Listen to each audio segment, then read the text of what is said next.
বাড়ছে বিমানে বিশৃঙ্খলা, প্রতিনিয়তই কোনো না কোনো বিমান কাণ্ড শিরোনাম হয়। মাঝ আকাশই যেন বেছে নেওয়া হয় বিশৃঙ্খলার জন্য। এবার মাঝ আকাশে এক যাত্রীর অবাক করা আচরণে জরুরি অবতরণ করে একটি যাত্রীবাহী বিমান।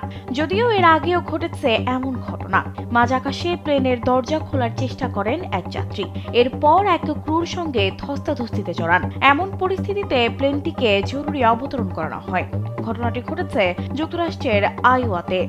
স্কাইওয়েস্ট এয়ারলাইন্স পরিচালিত ফ্লাইটটি ওমাহা থেকে ডেট্রয়েট যাচ্ছিল। বৃহস্পতিবার স্থানীয় সময় সন্ধ্যা 7টার দিকে এই ঘটনা ঘটে বলে জানিয়েছে ফেডারেল এভিয়েশন অ্যাডমিনিস্ট্রেশন। এক রেডিও বার্তায় পাইলট বলেন, একজন যাত্রী এখন ফ্লাইট অ্যাটেন্ডেন্টের সঙ্গে মারামারিতে লিপ্ত এবং জরুরি নির্গমন দরজা খুলতে চেষ্টা করছে। তবে যাত্রীটি দরজা খুলতে পারেনি এবং প্লেনটি নিরাপদে অবতরণ করানো হয়।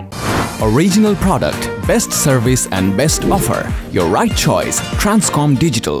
ঘটনার একটি ভিডিও সামাজিক যোগাযোগ মাধ্যমে ছড়িয়ে পড়ে, যেখানে দেখা যায় আইন শৃঙ্খলা রক্ষাকারী বাহিনী ওই ব্যক্তিকে হাত পেছনে বেঁধে প্লেনের বাইরে নিয়ে যাচ্ছে। স্কাইওয়েস্ট এয়ারলাইন্স এক বিবৃতিতে জানায়, যাত্রী এবং ক্রুদের নিরাপত্তাই সর্বোচ্চ অগ্রাধিকার। তাই প্লেনে কোনো ধরনের বিশৃঙ্খলা আচরণের প্রতি তাদের শূন্য সহনশীলতা রয়েছে। এএফ-এর তথ্যানুযায়ী এই বছর যুক্তরাষ্ট্রে এই ধরনের 870টিরও বেশি ঘটনার রেকর্ড করা হয়েছে। এ ধরনের অপরাধে জেল, মোটা অঙ্কের জরিমানা ও ভ্রমণ নিষেধাজ্ঞা জারি হতে পারে।